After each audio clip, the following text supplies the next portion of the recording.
안녕하세요. 사연에 빠지다의 DJ 민영입니다. 오늘도 두 가지 사연이 준비되어 있는데요. 끝까지 들어주시고 구독과 좋아요 버튼도 잊지 말아주세요. 그럼 오늘의 사연 바로 시작할게요. 안녕하세요. 저는 작년에 이혼을 하고 5살 된 딸아이를 혼자 키우고 있는 워킹맘입니다. 아이를 혼자 키운다는 것이 어렵고 힘들기도 하지만 주변의 좋은 분들의 도움으로 어떻게든 헤쳐나가고 있죠. 사실 이혼 초반에는 정말이지 세상 모든 것이 싫어 마음도 입도 꾹꾹 걸어 닫고 살았어요. 요즘 이혼이 무슨 흠이 되는 세상도 아닌데 뭐 그렇게 유난이냐고 하시는 분들도 있으시겠죠. 실제로 그런 말을 듣기도 했습니다. 하지만 저는 너무나도 충격을 받아 쉽게 떨쳐내기 힘들었답니다. 한동안 정신과 진료를 받을 정도로 말이죠. 선인이 소개팅이니 질색하던 저는 가장 친한 친구의 작전에 홀라당 넘어가서 전 남편과 선을 보게 되었습니다. 전 남편은 사립고등학교 서무과에서 일하는 사람으로 첫인상은 딱히 기억에 남는 것이 없었어요. 그런데 전 남편도 저와 다를 게 없더군요. 우리는 서로 마음에 들지 않았던 것으로 합의를 보고 깔끔하게 헤어질 작정이었어요. 그런데 식사를 하며 서로 취미나 관심사 등 비슷한 점이 많다는 것을 알게 되었죠. 헤어질 때쯤 저희는 도자기 전시회에 가기로 약속까지 했었답니다. 그렇게 2번, 3번 데이트를 이어가며 전 남편이 갑자기 저와는 좋은 친구로 파트너로 살 수 있을 것 같다고 하더군요. 프로포즈였죠. 저 역시도 이 남자와는 결혼 생활이 심심하지는 않겠다 싶어 허락했답니다. 무슨 이런 결혼이 다 있냐고 하시겠죠.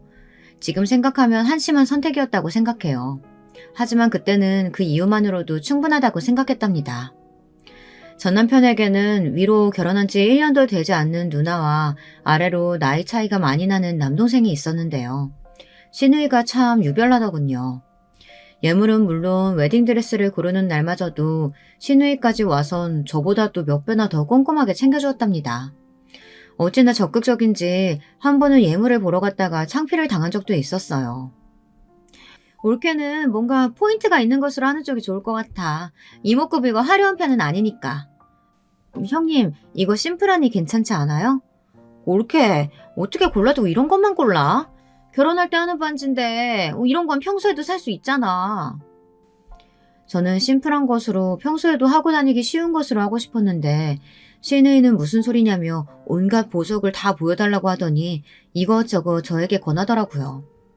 그 모습을 보고 있는 전 남편은 웃기만 하고요. 제가 조용히 평소에도 할 수 있는 것으로 고르자고 말했더니 전 남편은 누나가 골라준 것으로 하자고 했죠. 어이가 없었지만 두 사람의 우애가 그만큼 좋은가 보다 했어요. 그런데 어느 순간부터 시누이가 제게 보여주는 것보단 자기가 직접 해보는 것이 점점 많아지더라고요. 아니, 저희 부부의 예물을 하러 온 자리에서 저게 무슨 짓인가 싶었죠. 그때였어요. 저희를 담당하던 점원이 잠깐 자리를 비운 사이 다른 점원이 시누이에게 영업용 미소를 지으며 말하더군요. 신부님 손이 예쁘셔서 뭐든 잘 어울리시지만요. 특별히 지금 하고 계시는 건 딱 주인을 찾은 것 같아요. 네? 지금 무슨 말씀을? 저는 이미 결혼했고 신부는 여기 이쪽이거든요. 어머, 죄송합니다. 계속 반지를 껴보시길래 신부님인 줄 알고 정말 죄송합니다. 점원은 새빨갛게 변한 얼굴로 연신 죄송하다고 사과를 했어요. 하지만 시누이는 그런 점원보다 더 얼굴을 붉히며 다른 곳으로 가자고 제 팔을 당기더군요. 못된 신보를 가졌다고 하셔도 할 말은 없지만 저는 내심 고소했어요. 그래서 이때다 싶어서 시누이에게 대충 다 골랐다고 하면서 제가 점 찍어둔 곳으로 재빠르게 주문을 했죠. 시누이는 씩씩거리는 분을 참지 못하고 먼저 밖으로 나가더군요. 전 남편은 제 눈치를 잠시 보는가 싶더니만 실그머니 따라 나갔고요. 당시 저는 제가 달래주는 것보단 낫겠지 싶어 전 남편의 행동을 모르는 척 했어요. 주문을 하고 나가니 시누이는 잔뜩 골인한 얼굴로 전 남편에게 뭐라고 퍼붓고 있었어요. 전 남편은 고개를 끄덕이며 다정스럽게 시누이의 등을 토닥이고 있었습니다. 얼핏 보면 연인 사이처럼 다정한 모습에 이렇게 남매가 애틋하기 힘들 텐데 정말 특이하다 하는 생각을 했죠. 저도 남동생이 있는데 저희랑은 달라도 너무 달랐거든요. 제가 냉큼 다가가자 시누이는 냉큼 제 팔에 팔짱을 끼고는 한마디 했습니다. 올케, 다른 곳 가자니까 결국 여기서 한 거야? 다 선택한 거나 다름없는데요. 뭘 시간 낭비하겠어요. 현님 덕분에 좋은 것들 많이 봤네요. 아니, 나는 올케가 귀찮아하는 것 같아서 좀 도와주고 있었을 뿐인데 정말 미친 거 아니야? 정말 어이가 없네. 올케는 속도 좋다. 어떻게 저렇게 말하는 곳에서 예물을 해? 말실수야 누구나 할 수 있고 점원이 사과도 했는데 그냥 넘어가면 되죠. 신우이는 자신이 상처받은 것이 보이지 않느냐고 물었지만 저는 좋은 날 너그럽게 넘어가자고 말했어요. 신우이는 제가 자신의 편을 들지 않았다는 것이 짜증이라도 난 모양인지 전 남편에게 뭐라고 더 하소연을 했어요. 하지만 전 남편도 제가 이미 성금을 지불했다는 말에 난처하다는 얼굴을 하더니 신우이를 달래더군요. 정말이지 지금 생각하면 그 꼴값을 떨고 있었는데 바보같이 눈치도 못 챘다는 것이 너무나 후회스럽네요. 신우이의 만행의 절정은 신혼여행이었어요. 신혼여행제를 어디로 할 것인지 대해 전 남편과 의논을 하는데 신우이가 북유럽을 적극적으로 권하더라고요. 흔히들 가는 바다보다는 북유럽을 돌아보는 것이 좀 더 기억에 남지 않겠느냐고요. 저도 나쁜 생각은 아니라고 생각했어요. 하지만 제가 하나 놓치고 있었던 것이 있었죠. 당시 신우이는 결혼 생활을 하기는 했지만 시아주버님께서 해외 발령으로 나가 혼자 지내고 있었거든요. 그런데 신우이가 저희를 따라 시아주버니를 만나러 간다고 하는 것이 아니겠어요? 형님도 함께 가신다고요?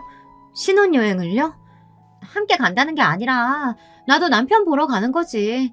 올케도 알다시피 우리 그이가 노르웨이에 있잖아. 도중에 노르웨이로 빠질 거야. 그럼 노르웨이까지 같이 가신다고요? 아니, 경유지까지는 그렇다고 해도 노르웨이로 바로 가시는 게 아니란 말씀이세요? 일이 좀 그렇게 됐어. 그렇다고 누나 혼자 노르웨이까지 가라고 할 순 없잖아. 무슨 일이 생길 줄 알고. 올케, 나 살짝 섭섭하네. 내가 두 사람 여행 방해하려고 하는 것도 아니고 그냥 나는 내 남편 보러 가는 길인데. 뭐야 그 반응은?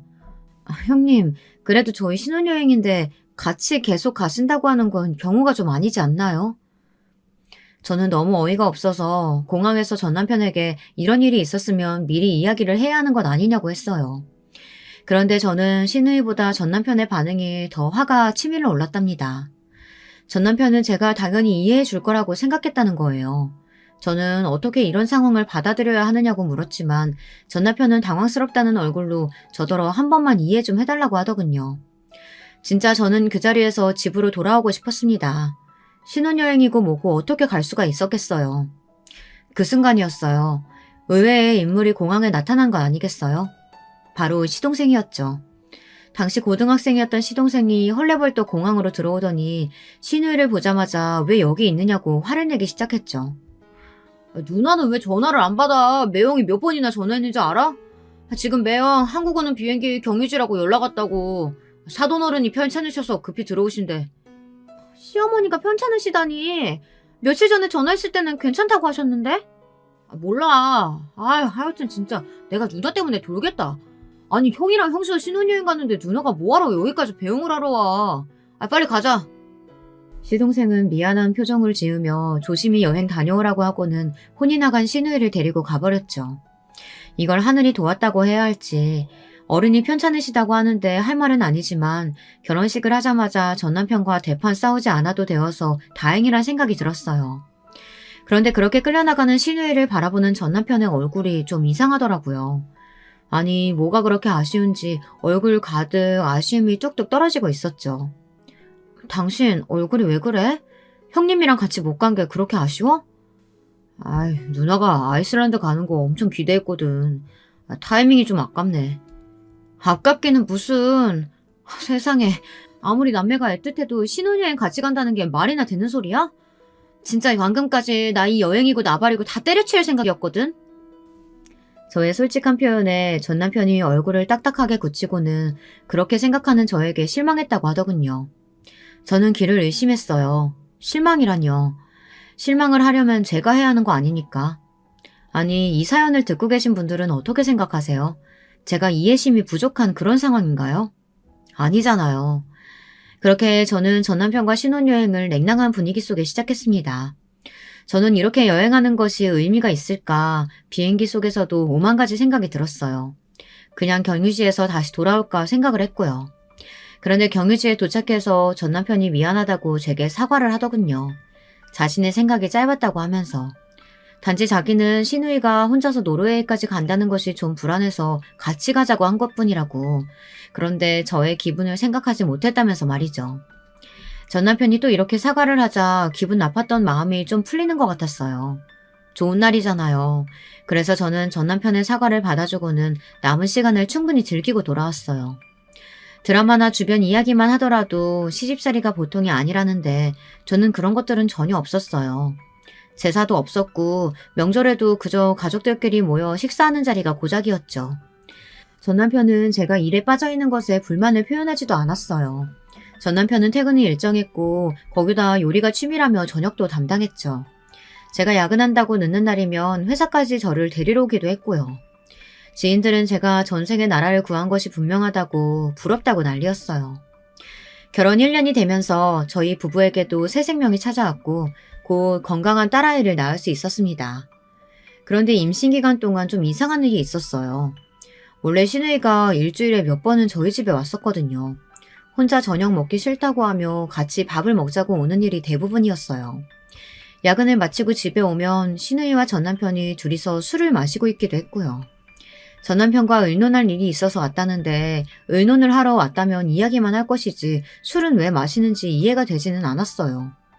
하지만 저는 그저 남매 사이가 좋구나 이 정도로 생각하고 넘겼죠. 그런데 시누이는 제가 임신했다는 소식을 듣자마자 아예 저희 집 발길을 끊어버렸지 뭐예요. 심지어 전화 한 통도 없었죠. 전 남편은 시누이가 잠시 시아주버님께 갔다고 하며 신경 쓰지 말라고 하더군요. 신혼여행 때 혼자 보내기 걱정스럽다고 말하던 사람이 무슨 바람이 불었는지 대수롭지 않다는 듯 반응하는 것이 좀 이상하기는 했지만 저는 그런가 보다 했죠.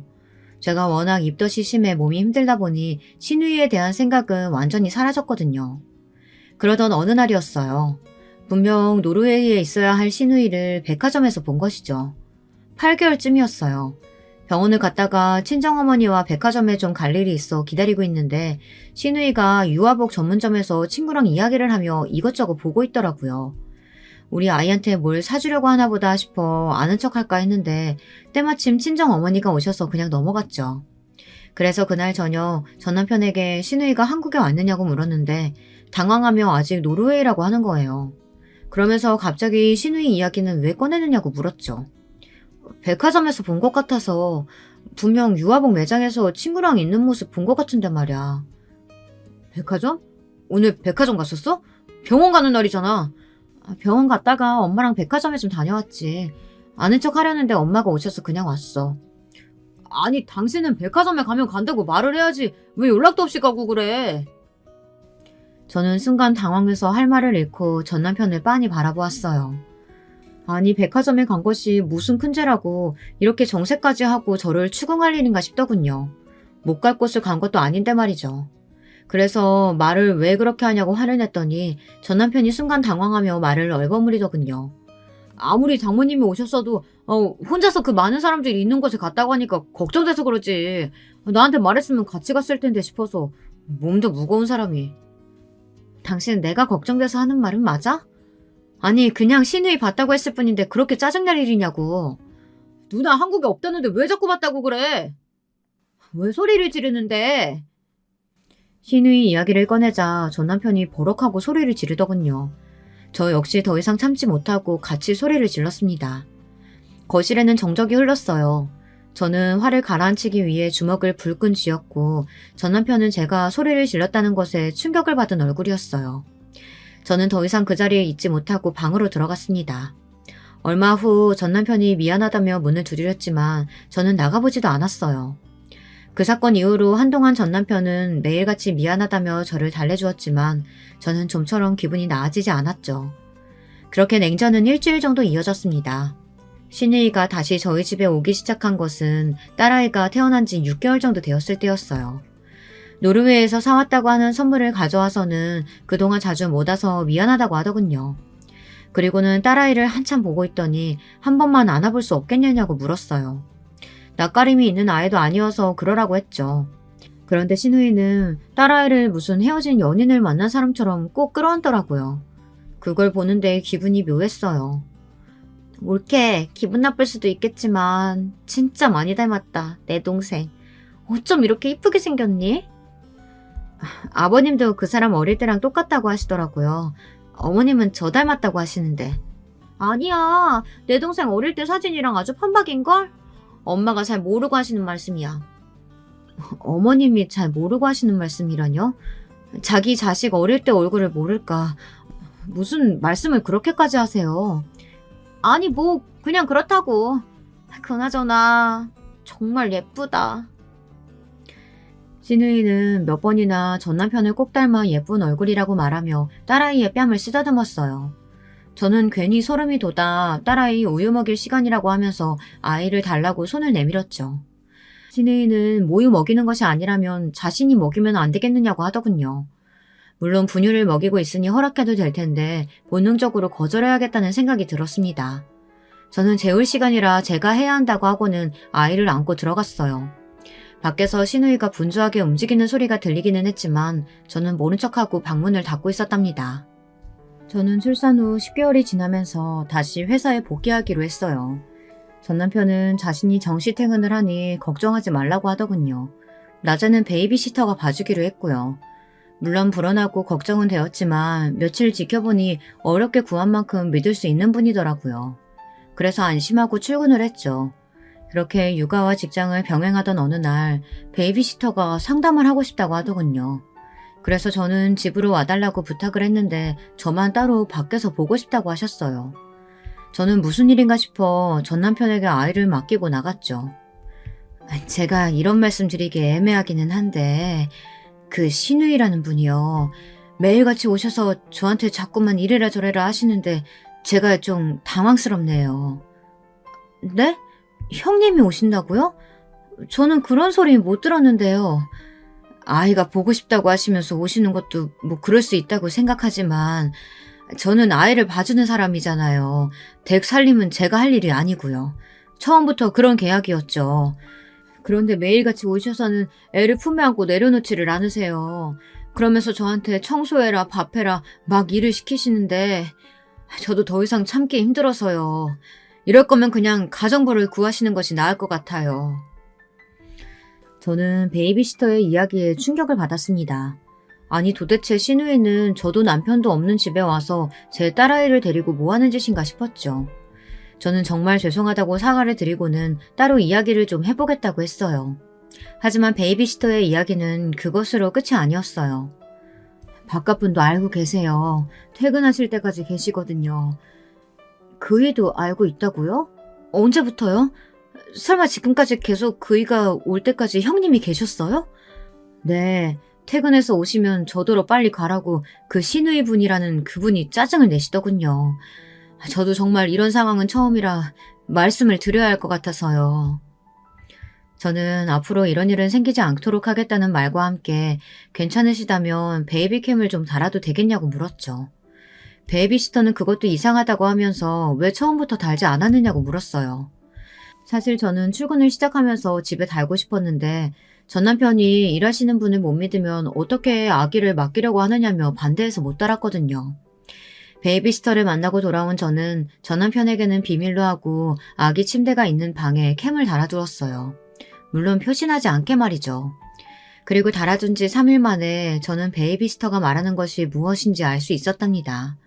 캠을 단 다음 날 바로 신우이가 화면에 잡히더군요. 신우이는 딸아이를 보자마자 혀 짧은 소리를 내며 품에 안더니 너무 보고 싶었다고 아주 난리도 이런 난리가 없더라고요. 거기까지는 저도 아이를 예뻐하는구나 하고 넘어가려고 했어요. 그런데 신우이는 아이를 안아들고는 엄마라고 해보라면서 자꾸 말을 시키더라고요. 정말이지 충격이 아닐 수 없었어요. 아니 감히 제 딸아이를 안고는 엄마라고 불러보라니 이게 말이 되는 소리냐고요. 저는 신우이가 눈앞에 있었더라면 당장이라도 달려들어서 머리채를 잡아 비틀고 싶은 그런 심정이었어요. 하지만 신우이는 그 다음날에도 또 그 다음날에도 캠에 계속 등장을 하더군요. 베이비시터의 말처럼 매일 와서 아이를 안고는 베이비시터에게 화를 내더라고요. 아이 침대에 깔아둔 이불은 왜 이 모양이냐부터 시작해서 아이가 입고 있는 옷은 왜 이렇게 싸구려냐 이렇게 투덜대기도 했죠. 심지어 딸아이의 밥은 자신이 알아서 할 테니 점심이나 제대로 차리라고 하며 음식 간이 싱겁다고 짜증을 내기도 했습니다. 정말 정신이 아득해지는 기분이었어요. 저는 그날 밤 전 남편에게 말했어요. 당신, 형님이 희야 핑계로 매일같이 우리 집에 온다는 사실 알고 있으면서 왜 말 안 했어? 당신 퇴근할 때까지 있었다는데, 한두 번이 아니라는데 당신 왜 말 안 했는데? 베이비시터가 그래? 믿을 만한 사람이라고 하더니 입이 왜 이렇게 가볍대? 바꿔야겠어. 지금 베이비시터를 탓할 문제야, 이게? 그 사람은 아이 봐주는 사람이지 가정부가 아니야. 그런데 형님이 오셔서는 가정부처럼 부리시면 어쩌자는 거야. 누나가 우리 희야 이뻐서 그러는데 고맙다고 하지는 못할 망정 지금 화내는 거야? 저는 전 남편의 대꾸에 당황하며 진심으로 하는 말이냐고 물었어요. 전 남편은 이왕 이렇게 된 일 신우이에게 아이를 맡기고 차라리 가정부를 쓰는 것은 어떻겠느냐고 하더군요. 저는 절대 그럴 수 없다고 거절했어요. 전 남편은 남에게 맡기는 것보다 신우이가 더 낫다고 하며 고집을 부렸죠. 저는 참다 못해 엄마라고 불러보라고 하는 영상을 전 남편에게 보여주었어요. 전 남편은 영상을 보더니 사색이 되더군요. 형님이 무슨 생각으로 희아한테 엄마라고 불러보라고 시켰는지는 모르겠지만 나는 기분 나빠. 당신 캠을 달았어? 내가 집에 그런 거 달지 말라고 했잖아. 사람 감시하는 것도 아니고 왜 달아두는데? 이러면서 희아 어떻게 지내는지 궁금해서 달았어. 다른 집들도 다 그 정도는 달아. 베이비시터 분도 당연히 달아둬야 한다고 하더라. 나는 내 집에 그런 거 절대 안 된다고 했지. 당장 치워. 기분 나쁘게 뭐야 진짜. 지금 내가 하는 말이 그게 아니잖아. 형님이 희한테 엄마라고 불러보라고 시킨 그 행동이 기분이 나쁘다는데 뭐라고 하는 거야 지금? 그냥 희아가 빨리 말하면 좋겠다 싶어서 시켰겠지. 누나가 당신한테 좋으라고 한 일을 왜 이렇게 확대 해석하는 거야. 희아한테 엄마 소리 들으면 좋잖아. 저는 전 남편의 말에 어처구니가 없었습니다. 사실 이 문제를 따지고 들면 전 남편이 말한 것과 같은 핑계를 댈 거라고 확신하기는 했거든요. 그런데 정말 그런 소리를 듣고 나니 뭔가 기분이 이상하더라고요. 전 남편은 제가 말을 안 하고 있자 고개를 빳빳하게 들고는 베이비시터 대신에 신우이에게 아이를 맡기고 가정부를 구하겠다고 말했죠. 저는 절대 그런 일은 없을 거라고 했고요. 저는 다음 날부터 친정 어머니에게 말씀드려 딸아이를 친정에 맡기기로 결심했습니다. 친정이 멀리 있는 것도 아니고 아침에 출근하는 길에 있었기 때문에 충분히 가능했죠. 전 남편은 딸아이 힘들게 무슨 짓이냐고 했지만 그 나이에 어린이집 가는 아이들도 있다는 말로 전 남편의 반대를 딱 잘랐어요. 오히려 저는 왜 신우이에게 맡겨야 하느냐고 따져 물었죠. 신우이가 카페를 운영하는 것으로 알고 있는데 카페는 어떻게 하고 아이를 맡아준다고 하는 것인지 이해가 되지 않는다고 물었답니다. 전 남편은 뭐 때문에 그렇게 고집이냐고 한숨을 내쉬었지만 저는 끝까지 친정의 도움을 받겠다고 했어요. 물론 그 이후로 신우이가 전화가 와서는 자신이 도와주겠다고 했지만 저는 괜찮다고 사양했답니다.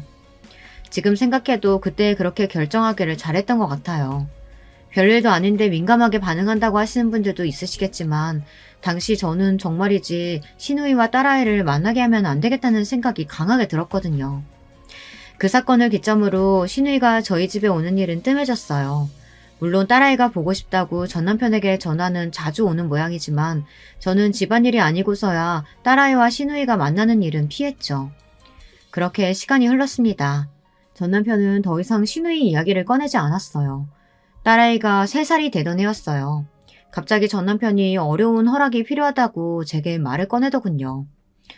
내가 사춘기로 한참 방황할 때 잡아주신 형님이 있는데 그 형님이 얼마 전에 사고로 돌아가셨어. 가족여행을 가는 도중이었다는데 형님이랑 형수님은 죽고 두 분의 아이만 남았대.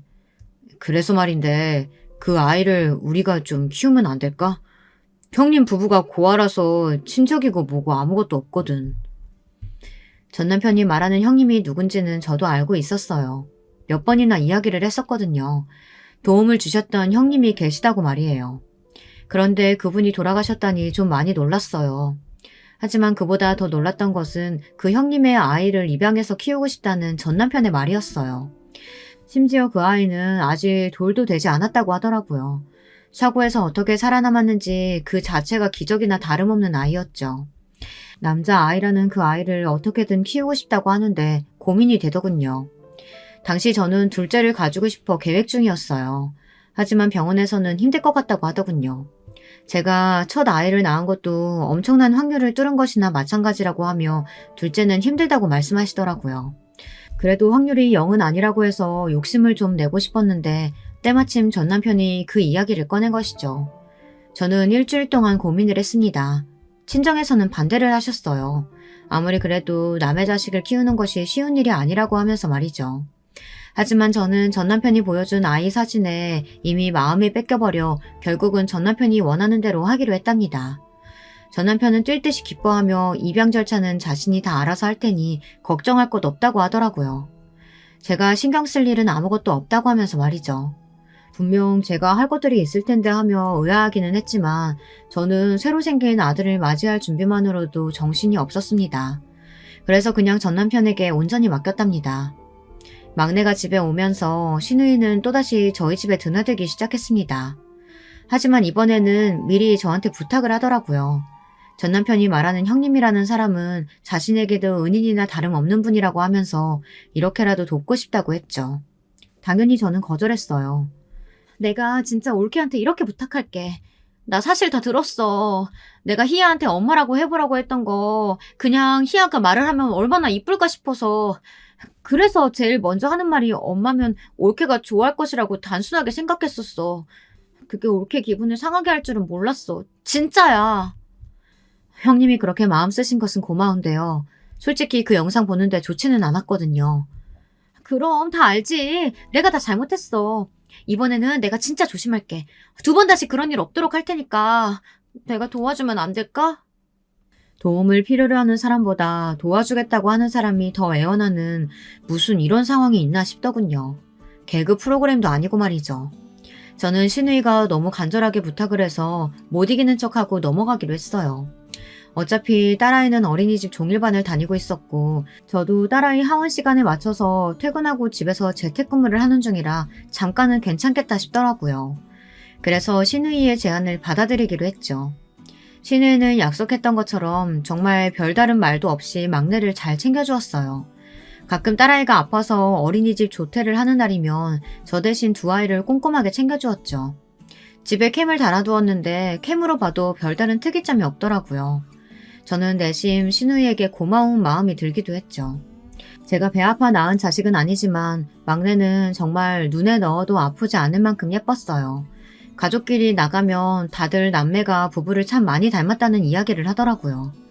피 한 방울 섞이지 않은 막내가 우리 부부를 닮았다는 이야기에 내심 다행이란 생각도 들었어요. 그 말이 얼마나 무시무시한 소리인 줄도 모르고 좋아하기만 했죠. 해가 바뀌고 저는 바로 막내도 딸아이가 다니는 어린이집에 보내기로 했어요. 물론 시누이가 너무 빠르다고 반대를 했지만 저는 깔끔하게 무시했죠. 그 뒤로도 시누이가 저 몰래 어린이집에 몇 번이나 찾아가서는 막내와 딸아이를 데리고 가려고 했지만 제가 미리 부탁을 드려뒀기 때문에 어림도 없었죠. 전 남편은 시누이가 아이들을 만나는 것이 뭐가 잘못이냐고 했지만 저는 주말에 집에 오시면 되지 않느냐고 말하고는 왜 엄마 아빠도 없는데 갑자기 고모가 나타나서 아이들을 데리고 가느냐고 반문했어요. 당연히 전 남편은 그 어떤 반론도 하지 못했고요. 그렇게 묘한 신경전이 이어지던 어느 날 대형 사고가 터지고 말았죠. 친정 어머니께서 넘어지시면서 허리를 다치셨다는 소리에 저는 아이들을 데리고 친정에 다녀오겠다고 했죠. 전 남편은 힘들게 둘을 어떻게 데리고 가느냐며 막내는 자신이 보겠다고 했어요. 사실 어른으로서 그렇게 나오시면 안 되지만 친정 어머니께서는 막내를 꺼려 하셨거든요. 뭔가 단정 지을 수는 없지만 꺼름직하다는 표현을 쓰셨고요. 그 때문에 저하고도 많이 싸우기도 했답니다. 그런 상황이었기에 저는 남편의 권유대로 딸아이 손만 잡고 친정으로 갔어요. 아빠 혼자서 엄마 간호하기는 힘드실 테니까 3일 정도만 친정에 다녀올게. 무슨 소리야. 장인어른이 어떻게 그 힘든 일을 하셔. 일주일은 있어야지. 병원에서도 일주일은 조심해야 한다고 했다면서. 당신이 곁에서 도와드려야지. 괜찮겠어? 일주일이나 막내랑 둘이서? 나도 퇴근하고 찾아뵐게. 그리고 막내가 워낙 순하잖아. 괜찮아. 전 남편은 걱정하지 말고 친정 어머니 건강만 신경 쓰라고 했어요. 정말 고맙더라고요. 남동생이 해외에 나가 있어서 자식이라는 저밖에 없는 상황이었거든요. 저는 전 남편의 든든한 외조로 마음 놓고 친정에 있을 수 있었죠. 전 남편은 퇴근길에 들러서는 친정 어머니 불편한 점은 없는지 살뜰하게 챙겨주었어요. 덕분인지 친정 어머니께서는 눈에 띄게 좋아지셨답니다. 친정 어머니께서는 전 남편과 막내만 집에 있는 것이 걱정이 된다고 하시면서 저더러 하루라도 빨리 가라고 하셨죠. 친정 아버지께서도 남동생이 귀국 일정을 당기기로 했다고 하면서 가라고 하셨어요. 그래서 저는 원래 약속했던 날짜보다 하루 먼저 딸아이와 집으로 향했어요. 전 남편 퇴근 전에 집안 청소도 좀 하고 막내랑 시간을 보낼 생각이었어요. 그런데 어린이집에서 저는 놀라운 이야기를 들었어요. 딸아이와 저와 있어서 어린이집에 안 갔지만 막내도 계속 안 나왔다고 하더라고요. 저는 당황스러운 마음에 서둘러 집으로 향했죠. 문을 열고 들어가니 고요하더라고요. 현관에 전 남편의 신발이 보였어요. 저는 오늘 전 남편이 결근이라도 한 것인가 싶어 방문을 두드렸지만 아무도 없더라고요. 혹시 산책이라도 갔나 싶어 아이 방을 열었는데 막내가 침대에서 잠들어 있더군요. 저는 혼란스러운 마음에 이게 무슨 상황인가 싶어 전 남편에게 전화를 걸었어요. 하지만 전화기가 꺼져 있다는 말만 들렸죠. 그때였어요. 딸아이가 제 손가락을 잡아당기며 말했어요. 엄마, 저기서 이상한 소리 나요. 소리? 어디에서? 저기. 딸아이는 제 손을 잡고 안방문을 가리켰죠. 저는 불안한 마음에 신발장에 있는 등산 스틱을 꺼내서 손에 단단히 쥐고 안방으로 들어갔어요. 그리고는 딸아이에게 조용히 하라고 하며 장롱을 가리켰죠. 이곳에서 나는 소리가 맞느냐고 물었더니 딸아이가 고개를 끄덕였어요. 저는 우선 딸아이를 밖으로 보내고는 방문을 닫고 조심스럽게 장롱 손잡이를 잡았어요. 처음에는 이상한 소리라고 해서 그냥 기계 소리인가 했는데 장롱 손잡이를 잡는 순간 누군가 있다는 느낌이 확 들었답니다. 저는 심호흡을 하고는 벌컥 문을 열었어요. 그리고는 그대로 그 자리에 굳어있을 수밖에 없었죠. 저는 제 눈앞에 벌어진 상황에 몇 번이고 눈을 비볐지만 헛것이 아니더군요. 좁디 좁은 장롱에는 전 남편과 시누이가 들어있었어요. 둘 다 속옷바람으로 말이죠. 어떤 상황인지 긴 설명이 필요 없더군요. 두 사람의 모습만으로도 알 수 있었죠. 저는 올라오는 구역질을 참고는 떨리는 손으로 핸드폰을 들어 두 사람의 사진을 찍기 시작했어요. 딱히 무언가를 생각하고 행동으로 옮긴 것은 아니었어요. 무조건 이 상황을 사진으로, 영상으로 남겨야겠다는 생각이 들 뿐이었죠. 전 남편은 깜짝 놀라며 저를 막으려 했지만 저는 등산 스틱을 올리며 가까이 다가오지 말라고 소리를 질렀어요.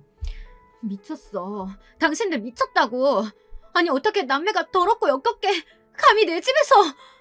여보, 그것 좀 내려놓고 얘기하자. 위험하게 그건 왜? 닥쳐! 짐승이랑 내가 무슨 말을 해.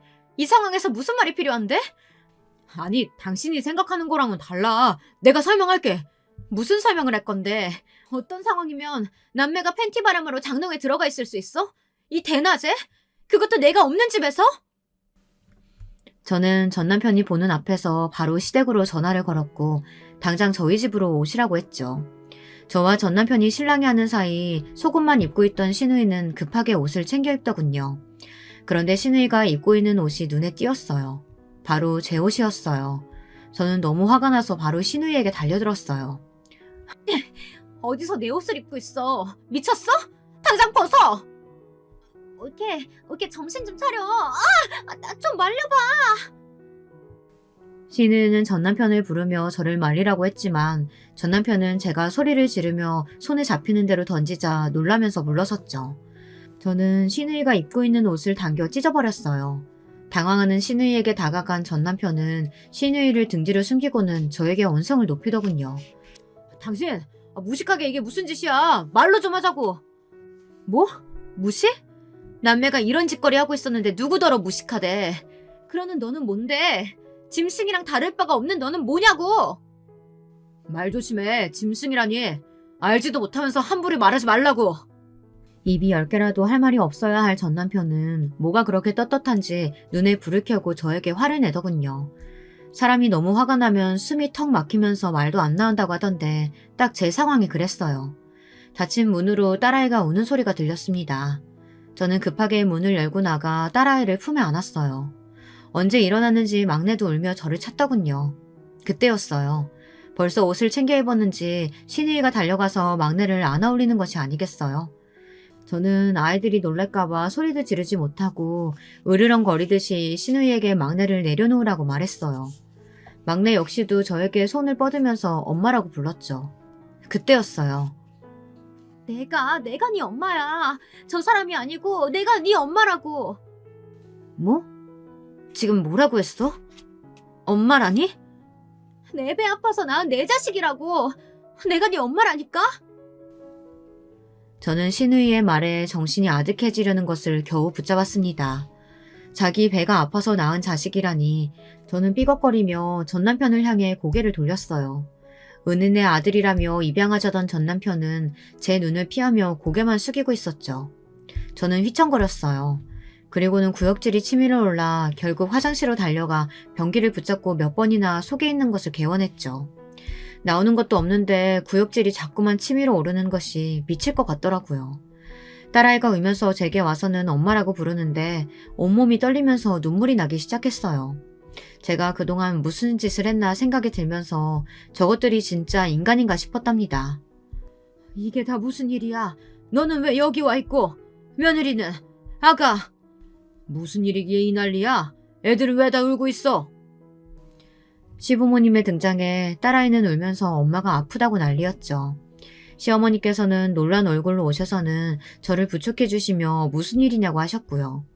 저는 순간 과연 시부모님들이 전남편과 신우이의 관계를 몰랐을까 생각이 들더군요. 저는 부축을 밀쳐내며 말했어요. 두 분 알고 계셨죠? 이 사람이랑 형님, 두 사람 어떤 관계인지 알고 계셨죠? 그렇죠? 저의 확신하찬 말에 시아버지께서는 두 눈을 질끈 감으셨어요. 시어머니께서는 전남편과 신우이를 번갈아 바라보며 이를 꽉 깨무셨고요. 그 모습에 저는 대답이 필요 없다는 생각이 들었죠. 떨리는 손으로 딸아이를 품에 안고는 벌떡 몸을 세웠습니다. 시어머니께서는 설명을 하겠다고 하셨지만 저는 더러운 손들 다 치우라고 하며 현관으로 걸어갔어요. 내가 먼저였어. 우리 사이에 끼어든 사람은 너였다고. 더럽다고? 우리가? 우리가 왜 남매야? 피 한 방울 섞이지 않았는데 우리가 무슨 남매? 뭐라고? 그게 무슨 소리야? 피가 섞이지 않았다니. 우리는 부모님이 재혼하시면서 남매가 된 사이야. 전 남편은 담담하게 신우이와 두 사람의 관계에 대해 말했어요. 중학생 때 시부모님이 재혼을 하셔 가족이 되었다는 말과 함께 두 사람 사이가 보통의 관계가 아니라는 것을 알게 된 시부모님이 두 사람을 떨어뜨리기 위해 신우이 결혼을 강행했다는 것. 그런데 시아 아주버님이 해외로 발령받으며 두 사람이 다시 눈을 피해 만나기 시작했다는 것까지. 제가 결혼하기 이전의 모든 상황에 대해 말했죠. 시부모님은 한숨을 쉬시며 두 분은 막내에 대해서는 정말 모르고 있었다고 미안하다고 하셨습니다. 하지만 저는 도저히 믿을 수가 없었어요. 전남편과 신우이는 마치 자신들이 슬픈 로맨스의 주인공인 것처럼 말했지만 제 귀에는 막장 드라마에도 나오지 않을 그런 더러운 관계일 뿐이었어요. 저는 더 이상은 이야기하고 싶지 않다고 하며 급하게 자리를 벗어났죠. 친정에는 언제 들어왔는지 한국에 도착한 남동생이 있더군요. 저는 남동생의 얼굴을 보자마자 참았던 울분을 터뜨리며 모든 이야기를 다 했습니다. 친정 식구들은 무슨 이런 미친 경우가 있느냐며 화를 내다가 막내의 이야기에는 당장 찾아가 전남편이고 신우이고 가만두지 않겠다고 길길이 뛰었어요. 친정 어머니께서는 자신이 뭐라고 했느냐며 막내를 보는데 기분이 좋지 않았다고 하시며 한숨을 내쉬었죠. 친정 아버지는 당장 이혼부터 진행하자고 하시면서 차분하게 말씀하셨어요. 하지만 전화를 하시는 손이 덜덜 떨리고 계셨죠. 친정에서는 하루빨리 이혼을 해 호적부터 정리하자고 하셨어요. 그리고 위자료를 청구하자고 하셨죠. 솔직히 저희가 할 수 있는 것이라고는 그런 것들 뿐이었거든요. 많은 변호사들을 만나봤지만 다들 위자료 청구와 앞으로의 양육비를 두둑하게 받아내는 것을 추천했어요. 하지만 저는 그것만으로는 만족할 수 없었습니다. 제가 어떤 충격을 받았었는데 그날 이후 잠도 제대로 잘 수 없었고 매일을 지옥에서 살아야 하는 기분이었는데 고작 돈으로 해결해야 한다는 것이 마음에 들지 않았습니다. 저는 부모님께 이혼으로 이 문제를 정리할 생각이 없다고 말씀드렸어요. 남동생은 경찰에 신고할 수 있는 것도 아니고 다른 방법이 없지 않느냐고 하며 저를 달래려 했지만 저는 전남편이고 신우이이고 얼굴 들고 밖으로 다닐 수 없게 만들고 싶었어요. 그래봤자 제가 느낀 절망에 비하면 아무것도 아니겠지만요. 적어도 사회적으로는 매장을 시키고 싶었답니다. 저는 며칠을 고민 끝에 전 남편이 일하고 있는 학교로 찾아갔어요. 이따위 일이나 저지르는 인간을 학교에 둔다는 것이 말이 안 되잖아요. 저는 전 남편이 일하는 서무과 대신 교무실에 들어가 전 남편의 이름을 크게 불렀어요. 선생님들이 놀라시며 전 남편을 불러오더라고요. 전 남편은 제가 찾아올 것이라고는 상상도 못했다는 얼굴로 제게 밖으로 나가자고 했어요. 하지만 제가 학교로 온 이유는 전 남편이 어떤 인간인지 알리고 싶은 마음이었기에 그 손을 뿌리치고 이혼 서류에 도장을 찍으라고 크게 소리쳤어요. 교무실에 있던 선생님들이 무슨 일인가 싶어 하나 둘 관심을 가지는 것이 느껴졌죠. 구경거리가 된 것 같아 기분이 좋지는 않았지만 꾹 눌러 참았습니다. 전 남편은 어쩔 줄 몰라 하는 것이 보였어요. 저는 그 얼굴로 이혼 서류를 던지며 말했죠. 자기 누나랑 바람나서 자식까지 생겼으니 이혼 이유로는 충분하잖아? 안 그래? 창피하게 여기서 왜 이래? 창피? 내가? 네가 한 행동은 어떻고? 나한테 너희 두 사람 사이에서 태어난 아이까지 키우게 했잖아. 그럼 대가를 치러야지. 제 이야기가 계속될수록 주변의 웅성거림은 커졌어요. 학교에 일하는 선생님이고 학생들이고 다들 전 남편을 벌레 보듯이 돌아보는 것이 썩 마음에 들더군요. 전 남편은 주변을 둘러보며 저를 끌어내려고 했지만 저는 어디다 더러운 손을 대느냐며 소리를 질렀어요. 전 남편이 우왕좌왕하는 사이 저는 빨리 서류에 도장이나 찍으라고 말했죠.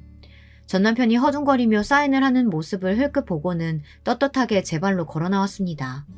물론 그냥 나오지는 않았고요. 나오면서 전 남편에게 한마디 하는 것도 잊지 않았답니다. 학교에 다니면서 얼굴 부끄럽지 않아? 앞으로 네가 어느 학교 가던 내가 따라다니면서 말해줄 거야. 너 같은 인간이 학생들이랑 한 공간에 있어서는 안 되잖아. 안 그래? 전 남편에게 제가 할 수 있는 복수는 여기가 끝이나 다름없었지만 시누이는 달랐어요. 저는 어떻게 해야 하나 고민하다 우선은 시누이의 시댁 어른들을 수소문했어요. 카페를 마련해줬다는 사실로 잘 산다고는 들었지만 시누이는 제가 알고 있는 것 이상으로 번듯한 집안에 시집을 갔더라고요. 사업을 크게 하는 집안이었어요. 시 아주버님은 해외 발령으로 갔다고 들었는데 그 발령이 노르웨이 지사의 담당자였다는 것도 나중에 알았답니다. 갑자기 찾아간 저를 당황스러운 표정으로 맞이하신 시누이의 시부모님들에게 저는 전 남편과 시누이의 관계에 대해 하나도 빠짐없이 고백했답니다. 제 이야기가 이어지면 이어질수록 어른들의 얼굴은 시시각각으로 달라졌어요. 시누이의 시댁에서는 재혼 가정이라는 것은 알고 있었지만 두 사람이 오래전부터 깊은 관계였다는 것은 당연히 모르고 계셨죠. 급기야 두 인간들 사이에서 아들이 있다는 소리에는 아예 얼굴이 새파랗게 변하기도 하셨답니다. 저는 이야기를 하면서 속으로 혹시나 기절이라도 하시면 어떻게 하나 걱정이 되었어요. 그래서 괜히 찾아온 것 같아 후회도 되었지만 다행스럽게도 구급차를 불러야 하는 상황은 생기지 않았죠. 제가 있다는 소리를 들었는지 시누이가 헐레벅덕 들어왔어요. 저를 보자마자 미친 사람처럼 달려들었죠. 저는 그런 시누이를 가뿐하게 피했고 시누이의 시댁 어른들은 사람을 불러 시누이를 끌어내라고 말씀하셨어요. 아버님, 어머님, 제 이야기 좀 들어보세요. 제 이야기 들어보시면 저를 이해하실 거예요. 터진 입이라고 함부로 말하는구나. 무슨 이해가 필요하다는 소리냐? 닥치고 나가거라. 네가 뭔데 우리에 대해 떠들고 다녀? 너 학교도 찾아갔다며? 미쳤어? 미쳤냐고! 누가 누구더러 미쳤다는 거야? 내가 너희들보다 미쳤을까? 짐승 같은 것들이 어디다 대고 소리를 질러? 시누이는 끌려나가면서도 저를 부르며 온갖 저주의 말을 퍼부었어요. 저는 그런 소리들이 하나도 귀에 들어오지 않았죠. 그렇게 시누이가 끌려나가고 조용해지자 시누이의 시아버지께서는 제게 어떻게 했으면 좋겠느냐고 물어보셨어요. 저는 두 사람이 저지른 행동에 맞는 결과를 보기 바란다고 답했죠. 그렇다면 길게 생각할 것도 없어. 나머지는 우리에게 맡겨요. 내가 무슨 수를 써서라도 내 자식 인생에 똥물 끼얹은 것들 용서하지 않을 테니 그쪽이 원하는 것 이상으로 내가 해주겠소. 그러니 힘들겠지만 모든 거 잊으시게나. 딸도 있다고 들었는데 딸아이를 위해서라도 털어내길 바라네요. 저는 냉정하게 말하는 그분들을 믿고 기다리겠다고 하고는 자리에서 일어났죠. 그 뒤로 무슨 일이 벌어졌는지는 충분히 상상하실 수 있을 겁니다. 전 남편이야 당연히 학교에서 잘렸죠. 거기다 시누이 시댁에서 손을 썼는지 이미 소문이 파다하게나 그 어떤 학교에서도 일할 수 없을 정도가 되었답니다. 시누이의 이혼은 당연했고 시누이가 하고 있던 카페는 물론 살고 있던 집까지 몽땅 다 빼앗겨 그대로 길거리로 쫓겨났다고 들었습니다. 그것으로 성에 차지는 않았지만 앞으로 두 놈들의 인생이 순탄치는 않겠다는 것에 만족하기로 했어요. 복수를 하고 나면 시원할 줄 알았는데 오히려 더 갑갑하더군요. 그 긴 시간 동안 속아 넘어갔다는 것이 자꾸만 제 숨을 조였습니다. 하지만 제게는 딸아이가 있었고 저를 걱정하는 가족들이 있었어요. 그러니 그대로 계속 주저앉아 있을 수는 없었죠. 아직도 저는 그날의 꿈을 꿉니다. 제가 지금 바라는 것은 그 인간들이 영원히 절망과 고통 속에서 숨쉬기를, 오직 그것뿐이랍니다. 여러분, 두 번째 사연 시작하기 전에 좋아요와 구독 꼭 눌러주실 거죠? 그럼 두 번째 사연 바로 시작합니다. 저에게는 정말로 친하다고 말할 수 있는 소수의 친구들이 있는데요. 그 중에서 한 명이 소위 연예인 수준의 미모를 지녔습니다. 키도 크고 몸매도 늘씬하고 스타일이 좋아요. 서구적인 체형에다가 얼굴도 눈, 코, 입이 다 크고 웃을 때도 시원시원합니다. 거기에 머릿결도 좋아서 청순한 분위기까지 갖췄어요. 저랑은 어렸을 때 한 동네 산 것을 계기로 친해졌는데 나이가 들수록 확 예뻐진 경우입니다. 본인이 뜻이 안 맞아서 그렇지 연예인 해보라고 제의는 엄청 들어왔었어요. 생긴 것만 예쁜 게 아니라 성격도 좋고 괜찮은 대학 나와서 취업도 잘했어요.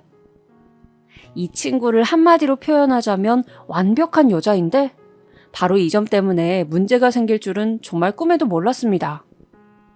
저의 결혼식에 이 친구가 참석하면서부터였죠.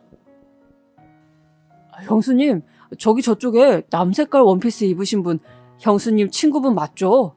저분 남자친구 있으실까요? 네? 아, 제 친구 맞아요. 현재 남자친구는 없는데 그건 왜 물어보세요? 다름이 아니라 바로 제 시동생이 그 친구한테 반해버린 겁니다. 제가 결혼한 남편에게는 3살 아래의 남동생이 있었습니다. 남편하고 2년 가까이 연애를 하는 동안 시동생도 몇 번 봤었어요. 일부러 만난 것은 결혼하게 돼서 정식으로 인사를 따로 나누고 싶었던 때 그때 딱 한 번이었고 나머지는 어쩌다 보니 마주쳤던 횟수일 뿐이었습니다. 애초에 남편이 자기 남동생하고 썩 살가운 형제지간이 아니다 보니까 그렇게 됐었네요. 그러니까 저도 시동생하고는 별다른 접점이 없었고 친하지도 않았어요. 적당히 예의 잘 차리는 사이였을 뿐인데 이 시동생이 제 결혼식에서 저의 친구를 보고 눈이 돌아가 버리는 바람에 골치가 아파졌죠. 남편은 그냥저냥 수더분하게 생겼고 키가 큰 편에다가 몸의 골격이 좋은 반면에 그 형제인 시동생은 살짝 진한 인상에 키가 작은 편에다가 체형 자체가 땅딸보 느낌을 풍기는 외관을 하고 있었습니다.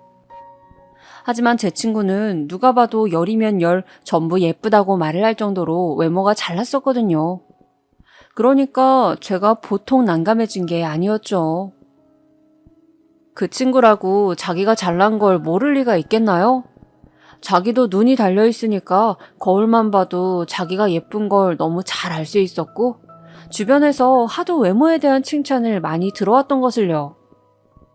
제 시동생을 소개해준다면 이건 그 친구에 대한 모독이었습니다.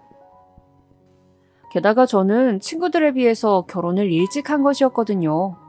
아직 20대 중반의 나이인데 하필 또 시동생이 노안이라서 소개시켜줄 엄두가 안 났습니다.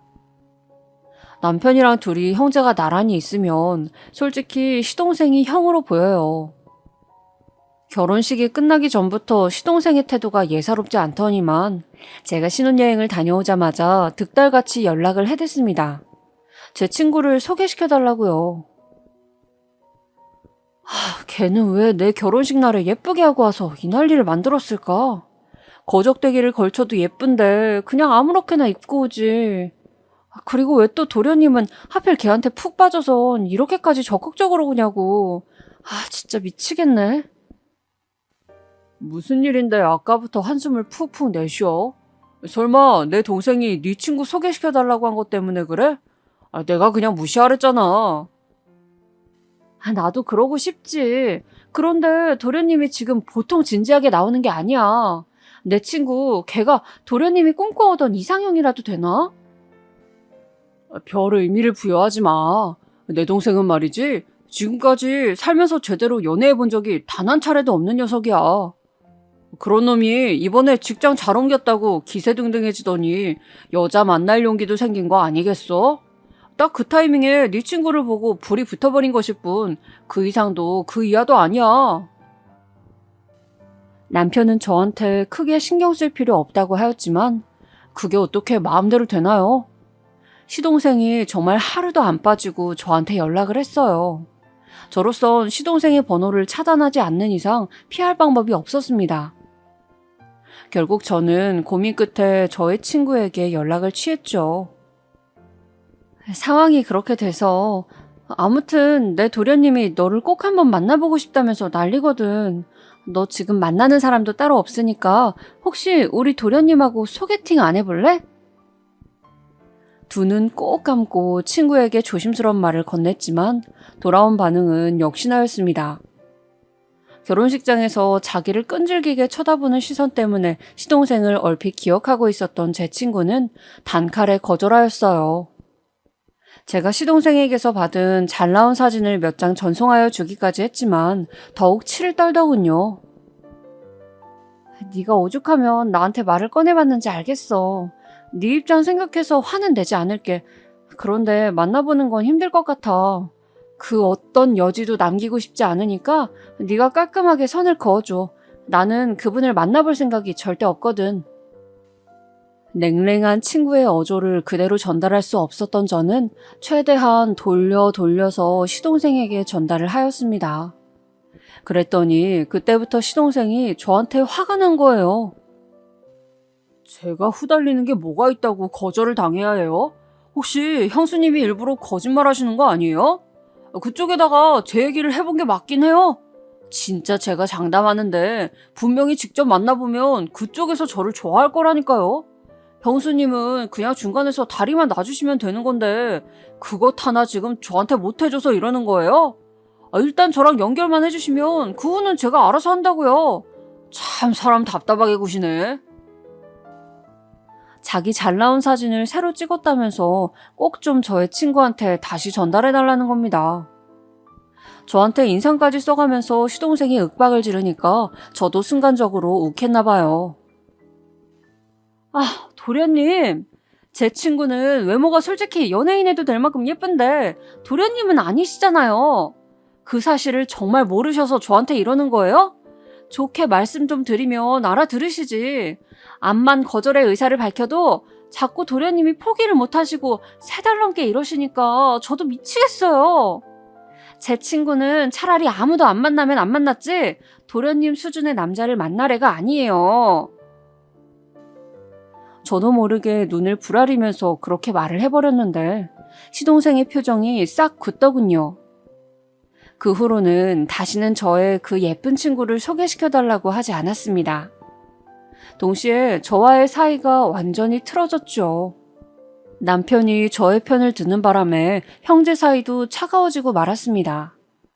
저는 그래서 시댁 모임이 있다든지 시부모님의 입을 통해 시동생의 얘기를 듣는 순간이 되면 가시방석이 따로 없었습니다. 그래도 어쨌든 도련님은 이제 한 집안 식구니까 시간이 지나면 다시 봉합될 기회가 있잖아.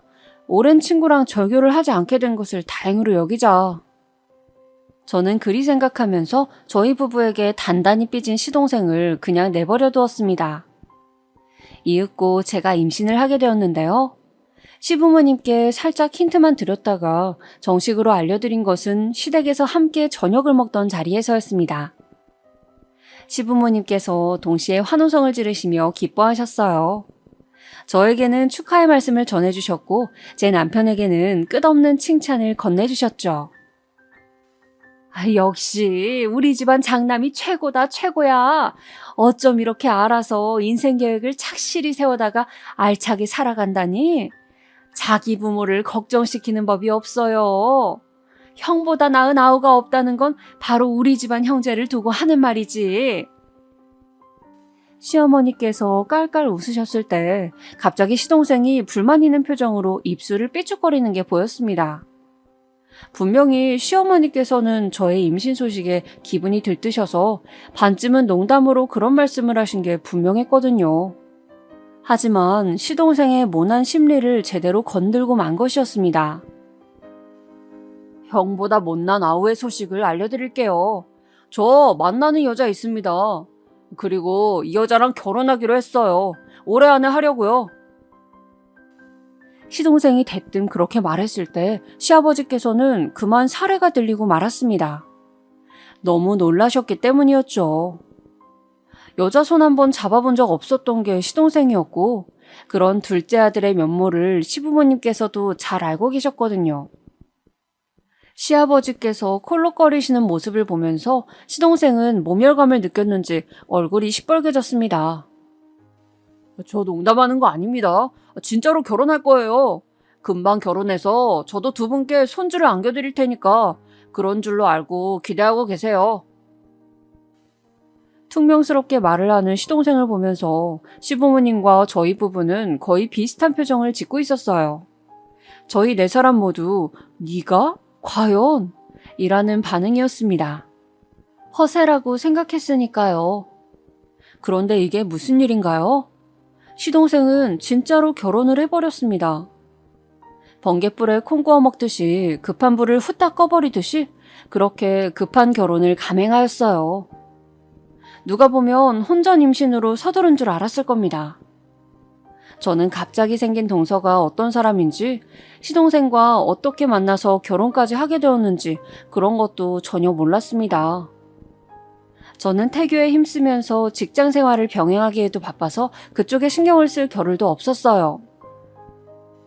제 와이프가 형수님보다 나이가 어린 거 아시죠? 본인보다 어린 여자라고 시기 질투하지 마시고 잘 대해주세요. 시동생이 대뜸 그런 말을 했을 때 너무 어처구니가 없었지만 별다른 대응도 하지 않았습니다. 무슨 의도로 저한테 그런 말을 하는지 알고 싶지도 않았고요. 저는 예정일보다 조금 이르게 건강한 아들을 얻었고 그때부터는 직장을 쉬게 되었어요. 멀리 사는 친정 식구들보다 상대적으로 더 가까운 시댁 식구들의 도움을 좀 받았습니다. 특히 시부모님께서는 처음 얻으신 손자의 존재에 무척 기뻐하셨어요. 이제 각자가 할아버지, 할머니가 된 게 실감이 난다면서 연신 싱글벙글 하셨죠. 솔직히 시부모님이 가깝고 편하게 느껴진 적이 아직까지 없었는데 내가 낳은 아이를 저렇게 예뻐해 주시는 걸 보니까 괜히 감사한 마음이 들고 그러네. 앞으로 좋은 며느리가 되도록 내가 노력을 해봐야겠어. 저는 출산 후에 시댁에 관해 긍정적인 생각들을 갖게 되었어요. 며느리로서 시댁의 보편적인 장애물을 꼽는다면 아마 시어머니가 될 텐데요. 저 역시 그랬었지만 막상 직접 겪어본 시어머니는 저와 상성이 나쁘지 않았습니다. 그래서 점차 안심이 되었어요. 시어머니나 시누이 문제가 없는 며느리인 저 아주 행운의 주인공이라고 생각을 했었고요. 하지만 설마 동서에게서 문제점을 느낄 줄은 꿈에도 몰랐습니다. 어떻게 보면 저랑 동서는 함께 같은 편을 먹어야 마땅했는데요. 같이 시댁을 상대하면서 둘이 똘똘 뭉치진 못할 망정 초반부터 저희 두 사람은 애매모호하였습니다. 시동생 부부는 시댁보다 저희 집과 더 가까운 위치에서 결혼 생활을 시작했어요. 그곳이 어딘가 하면 시동생의 자취방이었습니다. 시동생의 월세 투룸 빌라가 그때 계약 기간이 8개월 정도 남아 있었는데 그 남은 기간을 둘이서 같이 살기로 한 것이었어요.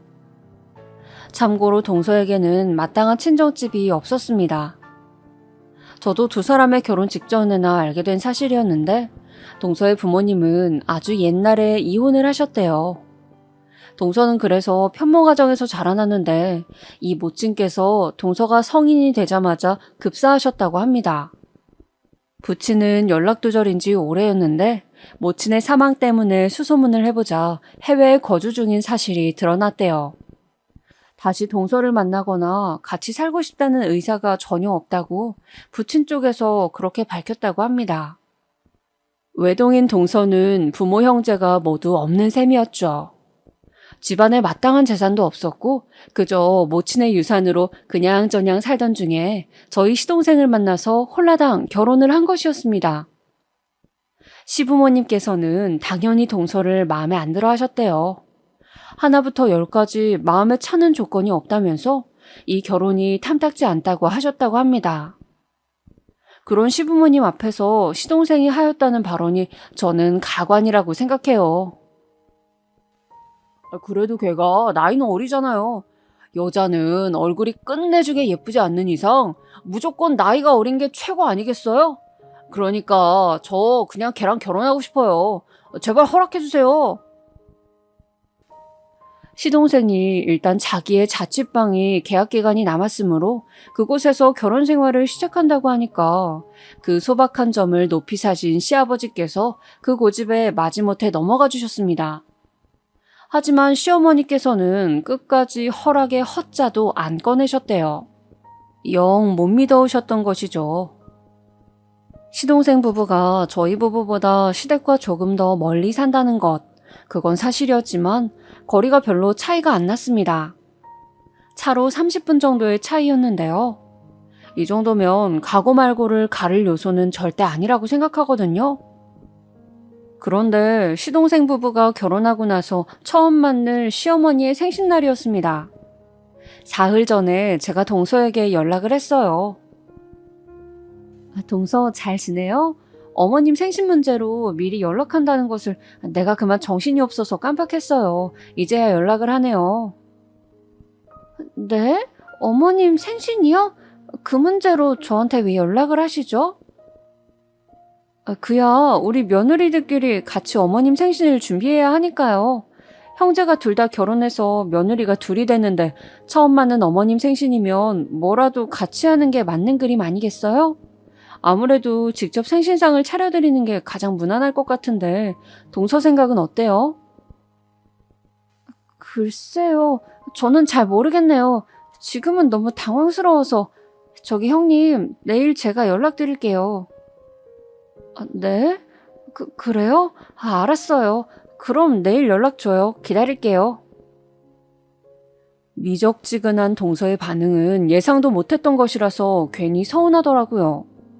싱숭생숭한 마음을 안고 있었는데 다음날 동서에게서 온 연락을 받고 제가 그만 깜짝 놀라고 말았습니다. 형님, 저는 그냥 어머님 생신날 찾아뵙지 않으려고요. 그게 무슨 소리예요? 혹시 그날 무슨 다른 일이라도 있어요? 그게요. 제가 오늘 어머님께 전화드려서 생신날에 가서 제가 직접 생신상을 차려드리길 원하시냐고 여쭤봤는데요. 거기까지 듣고 정말 머리가 지끈거렸습니다. 속으로는 얘 뭐지? 하는 생각만이 들고 있었죠. 그런데 번거롭게 그럴 필요 없다. 안 와도 된다고 하시더라고요. 그래서 저는 안 가려고요. 생신날 당일에는 형님만 가시면 될 것 같아요. 저는 다음번에 시댁에 갈 일 있을 때 겸사겸사해서 어머님 뵙겠습니다. 그걸 여쭤본 것도 놀랍지만 시어머니의 말씀을 곧이곧대로 해석하는 동서의 태도가 더욱 놀라웠어요. 제가 설득을 해볼까 하다가 동서가 아무래도 가기 싫어하는 눈치 같아서 관두었습니다. 혹시 시어머니가 아닌 제 쪽이 불편한 걸 수도 있잖아요. 시어머니 생신날이 평일이었지만 남편은 퇴근하자마자 시댁으로 향했고요. 저는 그보다 2시간 먼저 시댁에 가서 시부모님이랑 시간을 보내고 미리 준비해온 음식들로 상을 차리고 나머지 조리를 마치고 나서 남편이 왔을 때 같이 생신 파티 열어드렸습니다. 남편이 사온 시어머니께서 가장 좋아하는 고구마 케이크에 붙인 생일 촛불을 끄던 순간이었죠. 촛불을 후 불어서 끄신 시어머니께서 작은 목소리로 이런 소망을 말씀하시더라고요.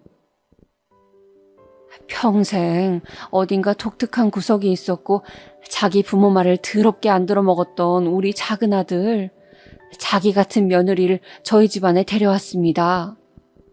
앞으로 제발 작은 아들이며 작은 며느리며 사람 노릇하면서 자기 앞가림 좀 하게 해주세요.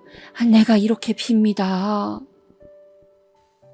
그 작은 음성에서는 간절함과 더불어서 어딘가 자포자기의 심정이 묻어나왔습니다.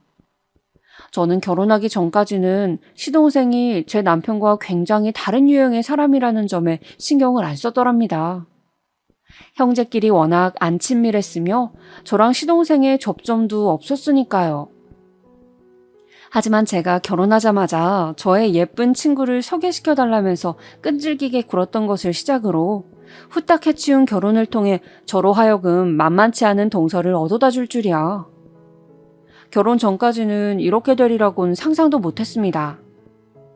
시부모님이랑 남편 모두 시동생의 일이라면 깊이 관여하지 않으려는 이유가 있었다는 것을 여실히 깨닫게 되었죠. 동서가 경우 없이 군 것보다도 근본적인 문제는 시동생이 중간에서 대처를 잘 못한다는 것이었으니까요. 시어머니의 생신 이후에 발생했던 시댁의 다음 행사 때 동서는 불참 의사를 밝히며 저에게 돈만 보내왔습니다. 시동생이랑 둘이서 상의를 끝낼 문제라면서 저한테 전적으로 시댁 일들을 맡길 테니까 자기는 돈만 보태겠대요. 그래서 그 대단한 금액이 얼마인지 봤더니 10만 원? 얘가 지금 나한테 10만 원 보내면서 그렇게 실컷 잘난 것처럼 떠든 거야? 와, 진짜 기가 막히네. 뭐 이런 애가 다 있어. 제가 너무 화가 나서 동서고 시동생이고 잡아버릴까 했는데 남편이 그런 저를 만류하였습니다. 자기 동생 자기가 잘 아는데 보통의 상식을 잣대로 평가할 수 없는 놈이라면서 그냥 두래요. 어렸을 때부터 불효자의 기질을 보였다면서 말입니다. 부창부수라고 동서도 아마 똑같은 인간일 테니 아예 상대를 하지 않는 게 정신건강에 이롭다면서 남편이 저를 설득하였어요. 듣고 보니 남편의 말이 일리가 있는 것 같아서 따르기로 했습니다. 아무래도 시댁 쪽 일이니까 남편의 의견을 중요시하는 게 맞는 거란 생각도 들었고요. 동서는 결혼해서 처음 맞는 명절에도 시댁에 느릿하게 등장해서 대충 설거지 2차례만 하는 것으로 자기의 몫을 끝냈습니다. 저는 친정에 일찌감치 들렸다가 시댁에 와서 열심히 일을 했거든요. 시댁 친척들하고 모여서 여러 가지 음식도 만들고 대화도 나누고 그랬죠. 그런데 시동생네가 온다고 했던 때가 지나도 모습을 안 비추는 거예요. 한참 뒤에 나타났는데 시동생이 하는 말이 명절이라서 모처럼 영화관에서 영화를 관람하고 오느라 늦었다는 겁니다. 그렇다면 진작 말이라도 할 것이지 그런 줄도 모르고 식구들은 다들 기다리고 있었고 연락도 안 돼서 내심 걱정했거든요. 그런데 영화 보느라고 휴대폰들을 무음으로 해두었대요. 제가 기다렸던 영화가 마침 이번에 개봉을 해서요. 그래서 제가 오늘 꼭 보고 싶다고 했어요. 잔소리 따위는 조금도 듣기 싫다는 표정으로 동서가 퉁명스럽게 말을 했습니다. 시댁 식구들 일동은 얼이 빠져버렸죠.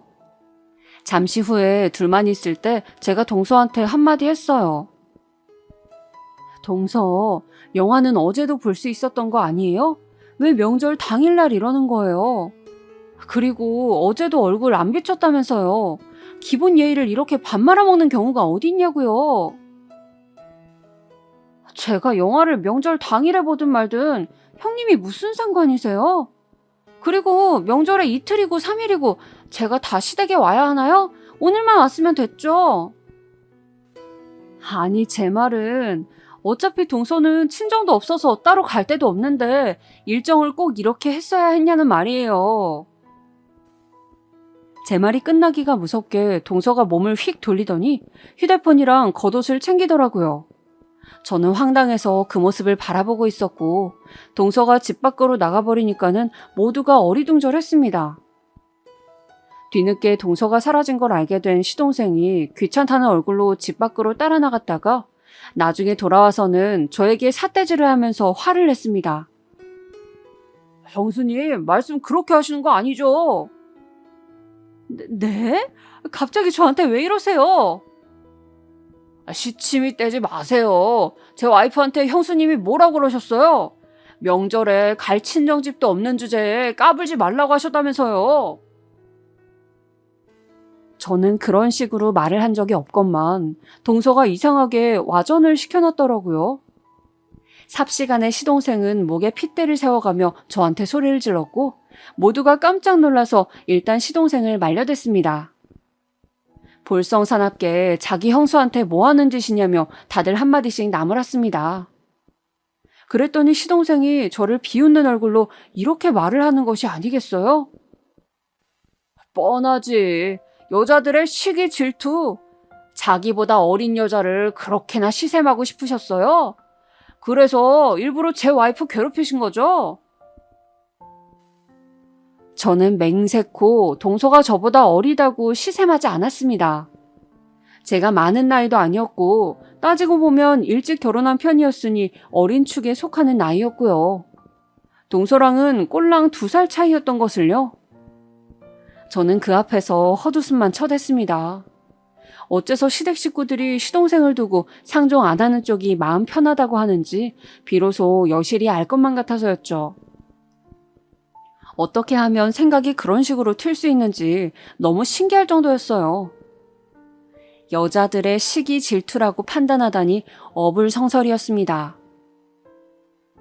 아무튼 그 별것 아닌 소란으로 명절 당일날의 풍경은 망쳐졌고 분위기는 엉망이 되었습니다. 그리고 남편이 화가 머리 끝까지 나버렸습니다.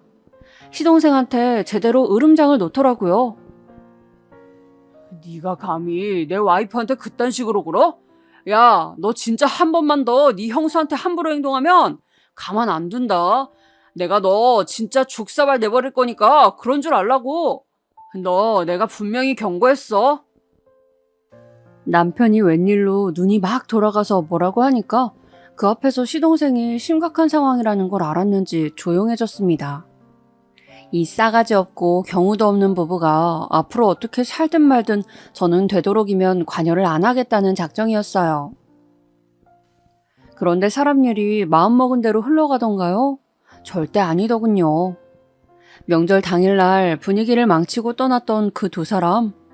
그로부터 바로 얼마 지나지 않았을 때 시댁으로 들어가서 살게 되었습니다. 이게 어찌된 황당한 영문인고 하니 원래는 그 2사람이 시동생의 자취방에서 더 살 생각이었대요. 계약 연장을 한 다음에 일단 더 살다가 마땅한 신혼집을 구해서 그곳으로 떠날 계획이었다는 겁니다. 그런데 그 집주인이 다른 세입자를 받고 싶다면서 계약 만료가 되면 나가라고 통보를 해왔다네요.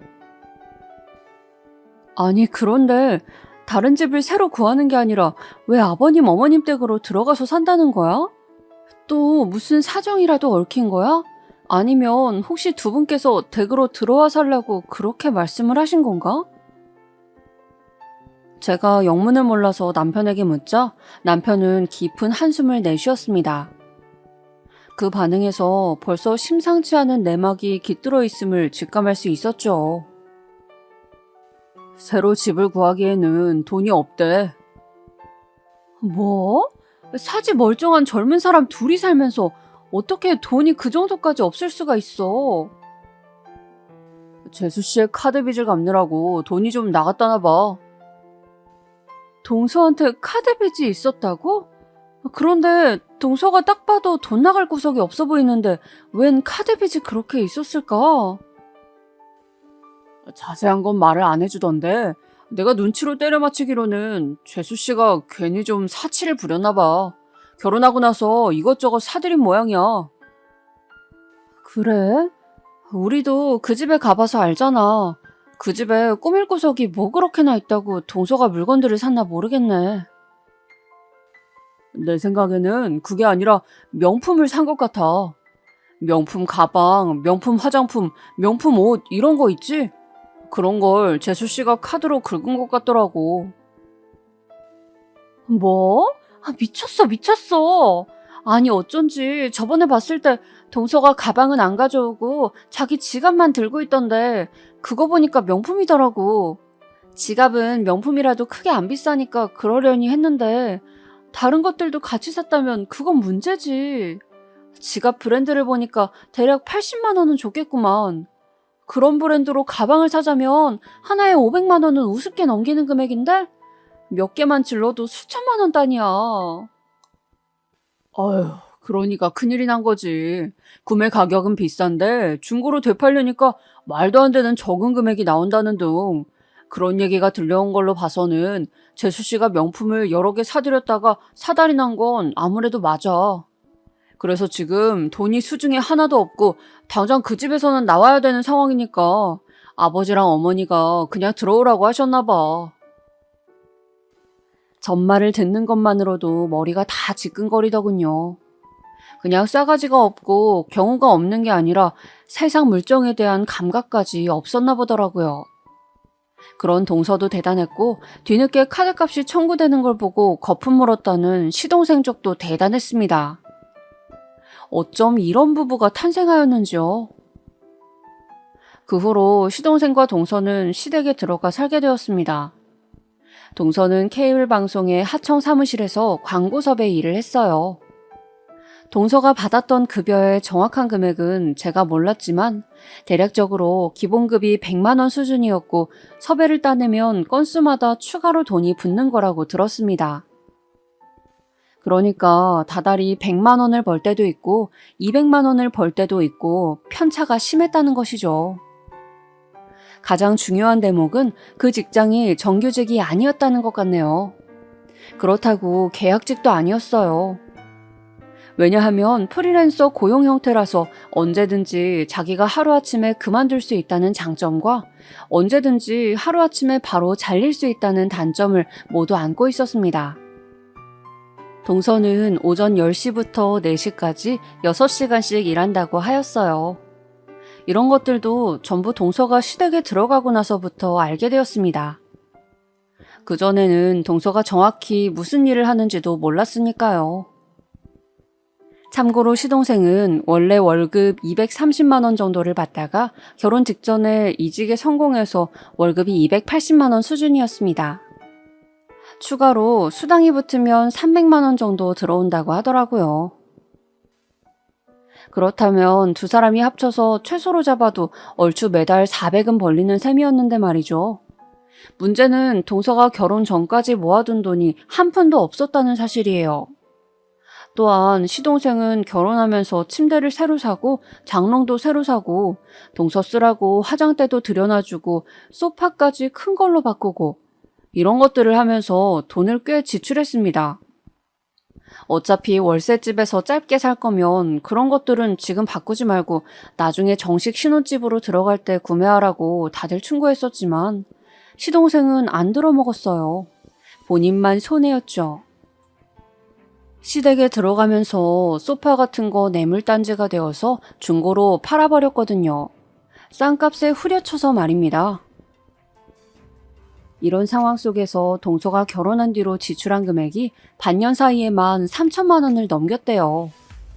제가 그 숫자를 듣고 너무나도 어이가 없어서 두 사람이 시댁으로 합가한 뒤 처음 방문했을 때 동서한테 넌지시 물어봤습니다. 도대체 왜 무슨 이유로 갑자기 명품을 산 거냐고요. 그랬더니 뾰로통한 표정으로 이렇게 대답하더군요. 결혼하면 다들 이 정도는 하고 사는 줄 알았죠. 저도 샤넬백 하나 가져보고 싶었어요. 다들 하나씩 있는데 저만 왜 못 가져요? 그건 불공평하잖아요. 동서 나이에 샤넬백 있는 사람 내가 생각하기로는 몇 안 될 건데요? 나는 동서를 생각하고 존중해서 말을 안 놓는 것뿐이지 동서는 나의 손 아랫사람일 뿐더러 나이가 상당히 어린 편이에요. 그 나이에 뭘 그렇게 사치를 하고 싶어 한 거예요? 결혼하기 전에는 어차피 명품이 없었잖아요. 그러니까 결혼하고 나서는 갖고 싶었던 거죠. 형님은 명품 가방 있으시잖아요. 그건 내가 산 게 아니라 결혼 선물로 받은 거예요. 저는 아무도 명품 가방을 저한테 선물로 안 주던데요. 그래서 결혼한 기념으로 제가 저한테 선물해 준 거예요. 아주 또박또박 말을 해대는데 도저히 길게 상대하고 싶지가 않더라고요. 시댁에 딱 오자마자 어딘가 어두워 보이는 시부모님의 표정을 보고 나서 제가 동서한테 한마디 잔소리는 해놔야겠다 싶어서 대화를 청한 것이었는데 동서는 나를 세운 채 저에게 묘한 벽을 쳐댔습니다. 아버님하고 어머님께는 정말 죄송하지만 솔직히 말해서 나는 동서를 상대하고 싶지도 않아. 그런데 앞으로 동서네한테 일이 생기면 결국은 우리 부부한테도 불똥이 튀는 구조가 될 텐데 정말 막막하네. 얼른 정신을 차리고 마음가짐을 좀 달리했으면 좋겠는데. 동서만 생각하면 한숨이 저절로 흘러나왔습니다. 시댁에 들어가서 살게 된 이후로 시동생과 동서는 뭔가 사이도 안 좋아진 것 같았어요. 전화통화를 할 때마다 시어머니께서 여러모로 속상해 하시더라고요. 그러던 어느 날이었습니다. 전화가 오길래 휴대폰 화면을 확인해 봤더니 발신자가 시동생인 거예요. 시각이 그때가 밤 10시도 훌쩍 넘은 때였거든요. 남편 몰래 베란다에 나가서 전화를 받아봤습니다. 혹시 형제 간의 우애가 더욱 상할까봐 염려가 되었거든요. 받아보니까 시동생이 단박에 술에 취한 목소리를 내더군요. 저는 형수님이 너무나도 원망스럽습니다. 그러더니 제가 원망스럽다고 했어요. 제가 많이 밉고 본인이 불행한 일상을 지금 살고 있는 것에 원인 제공을 한 사람이 바로 저라고 했습니다. 너무 어이가 없고 갑작스럽기도 해서 제가 도대체 무슨 잘못을 했냐고 시동생한테 물어봤죠. 그랬더니만 돌아온 답변이 제가 형수님 때문에 아무 여자나 급하게 만나서 결혼했잖아요. 예? 형수님이 그때 그 예쁜 친구만 소개시켜줬어도 제가 지금 이렇게까지 힘들게 살진 않았습니다. 와, 이런 세상에나. 시동생은 제 결혼식장에서 봤던 저의 친구를 아직도 입에 올리고 있었던 것입니다. 저한테 그 친구는 지금 뭐 하고 지내냐고 물어오는 것에서 시동생이 농담을 하고 있던 게 아니라는 걸 알 수 있었어요. 그때 결혼식장에서 딱 한 번 본 것 가지고 병적으로 집착하는 게 이상했습니다. 이러니까 다들 시동생이 이상한 기질이 있고 특이하다고 여기는 것이었죠. 제 친구 걔요. 지금 남자친구 있어요. 결혼할 사이라고 들었어요. 저는 지금 농담하는 것도 거짓말하는 것도 아니에요. 정말이에요. 그러니까 걔는 잊으세요. 어차피 될 인연도 아니었잖아요. 형수님, 그렇게 쉽게 말씀하시는 거 아닙니다. 제가 그때 그 예쁜 친구를 만나나 봤으면 억울하지는 않았고 이렇게 한이 되지는 않았을 텐데요. 따로 만나보질 못했으니 제가 두고두고 아쉬워서 미쳐버릴 것 같습니다. 이미 버스는 떠나갔다는 표현도 안 맞았어요. 이거는 떡줄 사람은 생각도 안 했다는 표현이 정확했습니다. 시동생 혼자서 북치고 장구치고 있었던 것이죠. 시동생의 뒤끝이 생각보다 심각하다는 감상을 저는 품게 되었고 내심 동서와의 관계가 점점 어그러지는 건 아닐까. 시동생이 너무 독특한 사람이고 동서는 만만치 않은 성격의 소유자였으니 두 사람이 융합되는 그림을 그리기란 어려웠습니다.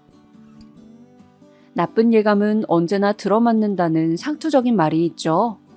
딱 그대로였어요. 저희 부부가 아이를 키우면서 보통의 가정이 성장해가는 모습으로 시부모님을 기쁘게 만들었다면 시동생 부부는 뭐 하나 괜찮은 구석이 없는 모습으로 시부모님을 골치 아프게 만들었습니다. 부부 사이라도 한 쌍의 인꼬 같았다면 차라리 괜찮았을 거라고 시부모님이 말씀하셨어요. 두 사람의 관계도 별로이니까 시부모님께서는 갈수록 탐탁지 않아지셨던 겁니다. 설상가상으로 시동생의 회사에 일이 생겨서 한창 바쁘고 정신없이 시동생이 바깥 생활을 할 때 동서는 직장을 잃었습니다. 처음에는 갑작스럽게 잘린 줄로만 알았는데 듣고 보니까 그게 아니라 동서가 자기 팀의 상사랑 싸우고서 홧김에 일을 그만둔 것 같더라고요. 내가 걔 때문에 진짜 못 산다, 못 살아. 둘이 썩어져서 지들끼리 지지고 볶고 살든지 아무렇게나 두고 싶다가도 그래도 내 아들 어떻게든 건사를 해야 하는데 작은 며느리만 없어도 한결 나을 것 같은데 내가 자꾸 이런 모난 생각을 하게 되네. 내 눈에는 걔가 어여뻐 보이는 구석이 단 한 개도 없다. 시어머니께서 저에게 이런 하소연을 하실 때 저는 차마 뭐라고 드릴 말씀이 없었습니다. 제가 함부로 무슨 말을 얹을 수가 있었겠나요? 시동생은 나는 힘들게 일하는데 너는 집에서 놀아? 이 생각으로 동서의 존재를 짜증스럽게 여기기 시작하였습니다. 그런 때 동서는 다시 일자리 구하기도 귀찮고 힘든데 내가 시집살이까지 해야 돼? 라는 생각으로 속에 불만을 품고 있었죠. 시부모님께서 동서에게 과한 시집살이를 시킨 건 아니었던 것 같아요. 사실 이건 시부모님의 주장이기 때문에 저는 어디까지가 진실인지는 알지 못합니다만 정황상 동서가 고된 시집살이를 당했던 것 같지는 않네요. 하지만 어쨌든 간에 직장을 잃은 뒤론 시부모님의 수발을 들면서 시댁에서 이것저것 오만 집안일을 동서가 하게 된 것은 분명한 사실입니다. 저도 시댁에 들렀을 때 그런 기류를 느끼기도 하였고요. 특히 시어머니께서 동서를 바라보는 시선이 결코 곱지 않으셨습니다. 마치 고슴도치처럼 늘 나를 세우고 지냈던 동서는 그런 어머니의 날카로운 시선에 찔려가면서 자신의 가시를 잃고 있었습니다. 요컨대 점차 주눅들어 보였다는 것이에요. 자기 친정도 없고 딱히 마음 터놓고 지내는 친구도 없다고 그러고 현실 파악도 못하고 카드빚 냈다가 시댁에 들어오게 되었고 직장 잃은 후에 시어머니 아래에서 눈칫밥을 먹는 상황이었으니 그 위치에서라면 누구라도 주눅들 수밖에 없었을 거예요. 이럴 때는 그냥 어머님 편을 들어야 하는 건지 숱한 잘못을 저지르긴 했어도 외로워 보이는 동서 편에 서야 하는 것인지 정말이지 난감하네. 저는 그 가운데서 이러지도 저러지도 못하면서 지냈습니다. 분위기가 안 좋아지면 저희 어린 아들을 이용해서 애써 공기도 바꿔보고 그랬어요. 제가 본 것은 극히 단면이었을 뿐 그 안을 들여다보면 더한 속사정들이 분명 있었을 것입니다. 그러니까 제가 그 엄청난 장면을 목격하게 된 것이었겠죠. 이 장면을 제가 목격하지 않았다면, 그리고 만약에 모른 척을 하였다면 상황이 끝내 달라졌을지 어땠을지 저는 이런 고민 속에서 괴로움을 앓고 있네요. 그 장면은 바로 제가 시댁에 여느 때처럼 방문하였을 때 보게 되었습니다. 거실에서 넓게 상을 펴놓고 TV를 보면서 다들 백숙을 뜯어먹는 자리였죠. 그런데 시어머니께서 자꾸 동서한테 심부름을 시키시더라고요. 가서 물 한 컵 찬 걸로다가 새로 떠와. 냉장고에서 오이지통 꺼내와라. 후식으로 저번에 먹고 남은 포도를 먹을까 하는데 그거 얼마나 남아있나? 네가 지금 가서 보고 와라.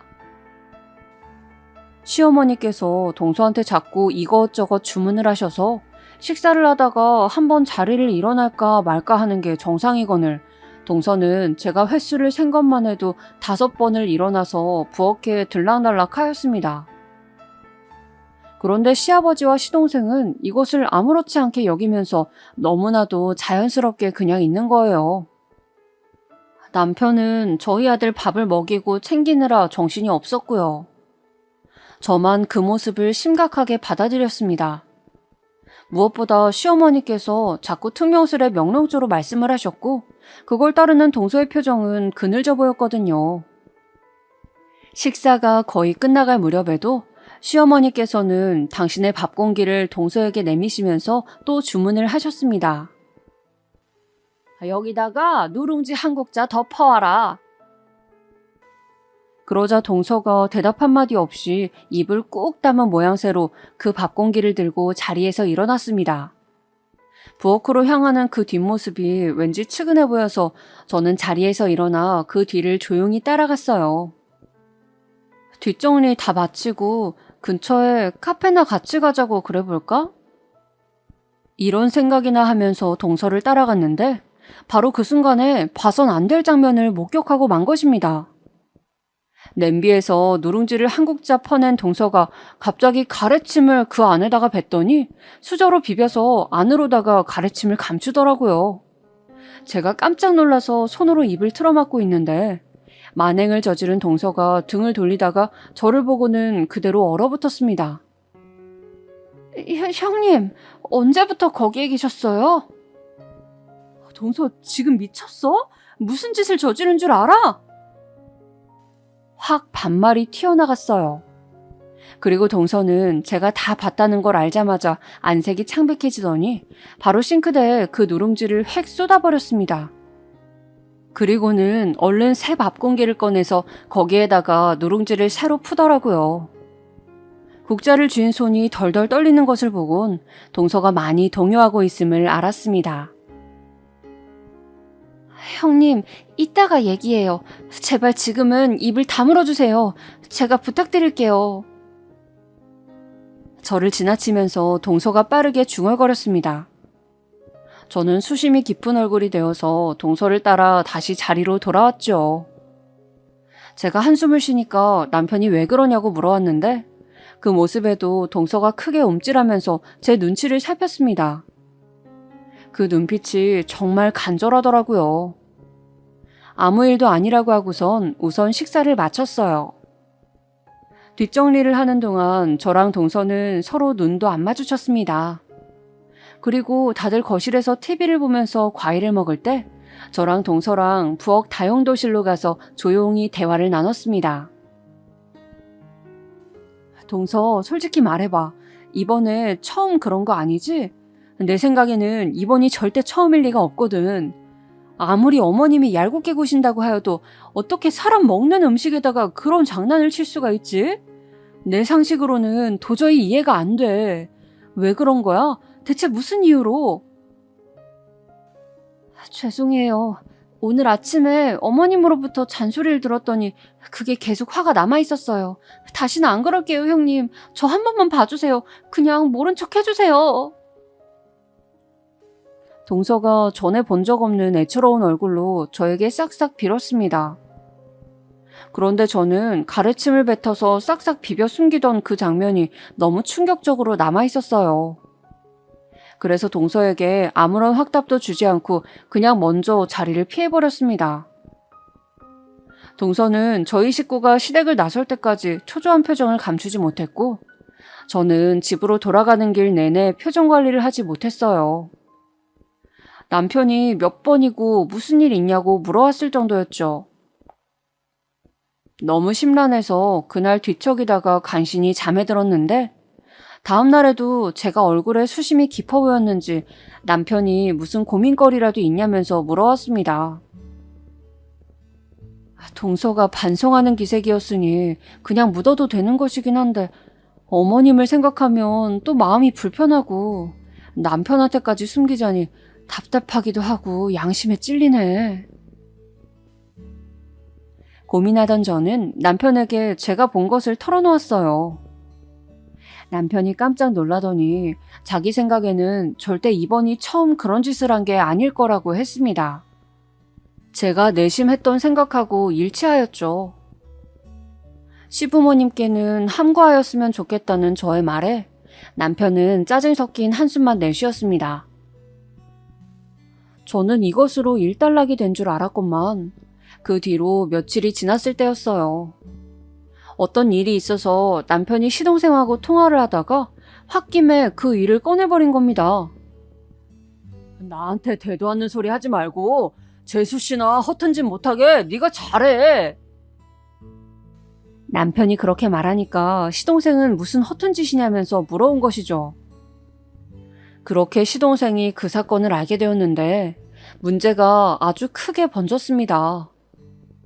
저는 시댁에서 사는 시부모님과 시동생 부부의 모든 면을 다 아는 게 아니라 간접적으로 접해왔던 것이잖아요.